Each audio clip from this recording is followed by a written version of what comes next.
AYUSH TV ವೀಕ್ಷಕರಿಗೆಲ್ಲ ನಮಸ್ಕಾರ. ನಾನು ನಿಮ್ಮ ಡಾಕ್ಟರ್ ಶರದ್ ಕುಲಕರ್ಣಿ, ಆಯುರ್ವೇದ ತಜ್ಞ, ಜೀವೋತ್ತಮ ಹೆಲ್ತ್ ಆಯುರ್ವೇದ ಕೇಂದ್ರ, ಬನ್ನೇರುಘಟ್ಟ ರಸ್ತೆ, ಬೆಂಗಳೂರು. ನಮ್ಮ ಆಯುಷ್ ಟಿವಿಯಲ್ಲಿ ಹಲವಾರು ವಿಡಿಯೋಸ್ಗಳು ಬರ್ತಾ ಇದೆ, ಹೆಲ್ತ್ ರಿಲೇಟೆಡ್ ತುಂಬಾ ವಿಡಿಯೋಸ್ಗಳಿದೆ. ಇದಕ್ಕೆ ಸಂಬಂಧಪಟ್ಟಂತ ಹಲವಾರು ಪ್ರಶ್ನೆಗಳು ವ್ಯೂವರ್ಸ್ ಇದೆ, ಪ್ರೇಕ್ಷಕರಿಗೆ ಹಲವಾರು ಪ್ರಶ್ನೆಗಳಿತ್ತು.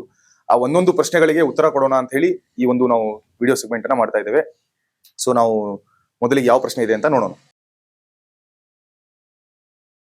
ಸೊ ತುಪ್ಪದ ಬಗ್ಗೆ ಪ್ರಶ್ನೆ ಅಗೇನ್, ಇದು ನಾವು ಓಲ್ಡ್ ಆಯುಷ್ ವಿಡಿಯೋಸ್ ಅಲ್ಲೂ ಕೂಡ ನಾವು ಡಿಸ್ಕಸ್ ಮಾಡಿದ್ದೇವೆ. ಆಯುಷ್ ಟಿ ವಿಡಿಯೋಸ್ ನಲ್ಲಿ ತುಪ್ಪ ಅಂತ ಏನ್ ಹೇಳ್ತೇವೆ, ಇದು ಆಯುರ್ವೇದದಲ್ಲಿ ತುಂಬಾ ಜಾಸ್ತಿ ನಾವು ಯೂಸ್ ಮಾಡುವಂತ ಒಂದು ಫುಡ್ ಸಬ್ಸ್ಟೆನ್ಸ್ ಅಂತ ಹೇಳ್ಬೋದು, ಮೆಡಿಸಿನ್ ಅಂತ ಹೇಳ್ಬೋದು, ಅಥವಾ 2 in 1 ಅಂತ ಹೇಳ್ಬೋದು, ಅಥವಾ ಮೆನಿ ಇನ್ 1 ಅಂತ ಹೇಳ್ಬೋದು. ಇದಕ್ಕೆ ಹಲವಾರು ಬೆನಿಫಿಟ್ಸ್ ಗಳಿರುತ್ತೆ. ತುಂಬಾ ಜನರಿಗೆ ಪ್ರಶ್ನೆ ಇರುತ್ತೆ, ಸರ್ ತುಪ್ಪ ತಗೋಬೇಡಿ ಅಂತ ಹೇಳಿದ್ದಾರೆ, ನಮಗೆ ಕೊಲೆಸ್ಟ್ರಾಲ್ ಲೆವೆಲ್ಸ್ ಜಾಸ್ತಿ ಆಗಿದೆ, ಟ್ರೈಗ್ಲಿಸರೈಡ್ಸ್ ಜಾಸ್ತಿ ಆಗಿದೆ, ಬೊಜ್ಜು ಬರ್ತಾ ಇದೆ ಅಂತ. ಸೊ ನಾನು ಕ್ಲಿಯರ್ ಆಗಿ ಹೇಳಿದ್ದೇನೆ, ಯಾವಾಗ್ಲೂ ಕೂಡ ತುಪ್ಪವನ್ನ ಫ್ರೈ ಮಾಡದೇನೆ ಸಿಂಪಲ್ ಆಗಿ ಸೇವನೆ ಮಾಡಿದರೆ ತುಂಬಾ ಒಳ್ಳೇದು. ಇದು ಡೈಜೆಷನ್ ಕೂಡ ತುಂಬಾ ಒಳ್ಳೇದು.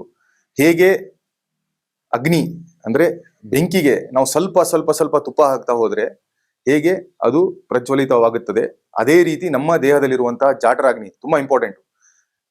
ನಮ್ಮ ಕಂಪ್ಲೀಟ್ ಏನು ಡೈಜೆಷನ್ ಇದೆ, ಡೈಜೆಸ್ಟಿವ್ ಸಿಸ್ಟಮ್ ಇದೆ, ಅಥವಾ ಜೀವನ್ ಮರಣದ ಒಂದು ಸಂಕೇತ ಅಂತ ಹೇಳೋದು ಈ ಜಾಠರಾಗ್ನಿ. ಸೊ ತುಂಬಾ ಜನ ಕೇಳ್ತಿರ್ತಾರೆ, ಸರ್ ಎಲ್ಲಕ್ಕಿಂತ ದೊಡ್ಡ ಆಸ್ತಿ ಯಾವುದು ಅಂತ. ಆಯುರ್ವೇದ ವೈದ್ಯರು ಹೇಳ್ತಾರೆ, ಹಸಿವು ಅನ್ನೋದು ಎಲ್ಲಕ್ಕಿಂತ ದೊಡ್ಡ ಆಸ್ತಿ ಅಂತ. ಸೊ ಮನುಷ್ಯನಿಗೆ ಯಾವತ್ತು ಹಸಿವಾಗಲ್ಲ ಅಥವಾ ಊಟ ಹೋಗಲ್ಲ, ಬೇರೆ ಎಲ್ಲ ಕೂಡ ವೇಸ್ಟ್ ಆಗ್ಬಿಡುತ್ತೆ.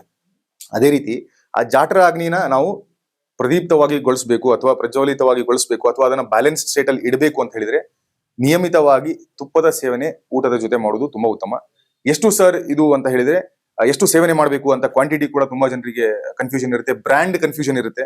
ಸೊ ನಿಮ್ಮ ನಿಯರ್ ಬೈ ಪ್ಲೇಸಸ್ ಅಲ್ಲಿ ಯಾವ ತುಪ್ಪ ಸಿಗ್ತಾ ಇರುತ್ತೆ ಅದನ್ನ ನೀವು ಪ್ರೊಕ್ಯೂರ್ ಮಾಡಬಹುದು. ಅಥವಾ ನಿಮ್ಗೆ ಸ್ಪೆಸಿಫಿಕ್ ಆಗಿ ಇವರು ತುಪ್ಪನೇ ಮಾಡಿ ಕೊಡ್ತಾರೆ, ಸರ್ ಹಸುವಿನ ತುಪ್ಪ ಮಾಡಿ ಕೊಡ್ತಾರೆ ಅಥವಾ ಬೆಣ್ಣೆ ಮಾಡಿ ಕೊಡ್ತಾರೆ, ನಾವು ಕಾಯಿಸಬಹುದು ಅಂತ ಇದ್ರೆ ಅದು ತುಂಬಾ ಒಳ್ಳೇದು, ಅದನ್ನ ತಗೊಳ್ಳಿ ಪ್ಯಾಕೆಟ್ ಅಲ್ಲಿ ತಗೊಳ್ಳೋದಕ್ಕಿಂತ.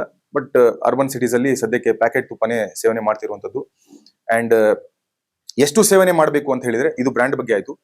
ಕ್ವಾಂಟಿಟಿ ಬಂದಾಗ ಪ್ರತಿನಿತ್ಯ ನಮ್ಮ ಕರ್ನಾಟಕದಲ್ಲೇ 2 ಭಾಗ ನಾವು ಮಾಡಿದ್ರೆ, ಒಂದು ನಾರ್ತ್ ಕರ್ನಾಟಕ ಮತ್ತೆ ಒಂದು ಸೌತ್ ಅಂತ ಮಾಡಿದ್ರೆ, ಸೊ ಎಲ್ಲಿ ತುಂಬಾ ಡ್ರೈನೆಸ್ ಇರುತ್ತೆ, ಇವಾಗ ನಾರ್ತ್ ಸೈಡ್ ಹೋದ್ರೆ ತುಂಬಾ ಡ್ರೈನೆಸ್ ಇರುತ್ತೆ, ಅಲ್ಲಿ 2 ರಿಂದ 3 ಸ್ಪೂನ್ ಕೂಡ ಅವರು ಪ್ರತಿನಿತ್ಯ ಸೇವನೆ ಮಾಡಿದ್ರು ಏನು ಸಮಸ್ಯೆ ಇಲ್ಲ.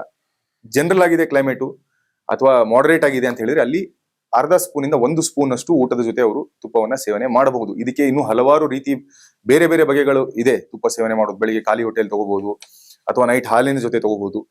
ಇದೆಲ್ಲ ಹೊರತಾಗಿ ನಾನು ಊಟದ ಜೊತೆ ಮಾತ್ರ ಹೇಳ್ತಾ ಇರೋದು, ಅಷ್ಟು ಸೇವನೆ ಮಾಡಬಹುದು. ಇನ್ನು ನಾರ್ತ್ ಇಂಡಿಯಾ ಕಡೆ ಎಲ್ಲ ಹೋದ್ರೆ ಅಲ್ಲಿ 6 ರಿಂದ 8 ಸ್ಪೂನ್ ತುಪ್ಪವನ್ನ ಸೇವನೆ ಮಾಡೋದನ್ನ ನಾವು ನೋಡ್ತೇವೆ ಅಲ್ಲಿ.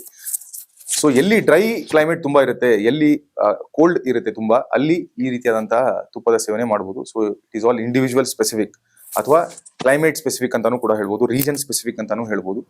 ಸೊ ಓವರ್ ಆಲ್ ಅರ್ಧ ಸ್ಪೂನ್ ಇಂದ 1 ಸ್ಪೂನ್ ತುಪ್ಪ ಪರ್ ಡೇ ಅವರು ಊಟದ ಜೊತೆ ಸೇವನೆ ಮಾಡ್ತಾ ಇದ್ರೆ ಯಾವುದೇ ತರಹದ ತೊಂದರೆ ಇಲ್ಲ. ಇದು ಅವರ ಡೈಜೆಷನ್ಗೂ ಕೂಡ ತುಂಬಾ ಒಳ್ಳೇದು, ಗಟ್ಟಿಗೂ ಕೂಡ ತುಂಬಾ ಒಳ್ಳೇದು. ತುಪ್ಪಕ್ಕೆ ರಸಾಯನದ ಒಂದು ಗುಣವನ್ನ ಹೇಳಿದ್ದಾರೆ ಆಯುರ್ವೇದದಲ್ಲಿ. ರಸಾಯನ ಅಂತ ಹೇಳಿದ್ರೆ ಗ್ರೇಸ್ಫುಲ್ ಏಜಿಂಗ್.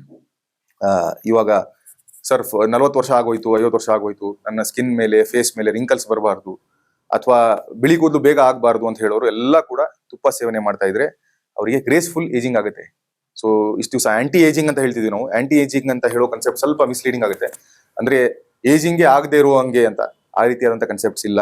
ಗ್ರೇಸ್ಫುಲ್ ಏಜಿಂಗ್ ಅಂದ್ರೆ ಏಜ್ ಆದ್ರೂ ಕೂಡ ಕಾಣಿಸಲ್ಲ, ಸ್ಲೋ ಆಗುತ್ತೆ ಅಂತ ಇದು ಒಂದು ಮೀನಿಂಗ್ ಅಂತ ಹೇಳಿಕ್ಕೆ ಇಷ್ಟಪಡ್ತೇನೆ. ಇದೇ ರೀತಿ ನಿಮಗೇನಾದ್ರೂ ಪ್ರಶ್ನೆಗಳಿದೆ, ಆರೋಗ್ಯಕ್ಕೆ ಸಂಬಂಧಪಟ್ಟಂತಹ ಪ್ರಶ್ನೆಗಳಿದೆ, ಅದರ ಮೇಲೆ ಸಲಹೆ ಬೇಕಾಗಿದೆ, ಅದರ ಮೇಲೆ ಗೈಡೆನ್ಸ್ ಬೇಕಾಗಿದೆ ಅಂತ ಹೇಳಿದ್ರೆ ಖಂಡಿತವಾಗ್ಲೂ ಈ ವಿಡಿಯೋಕ್ಕೆ ನಮಗೆ ಕಮೆಂಟ್ ಮಾಡಿ.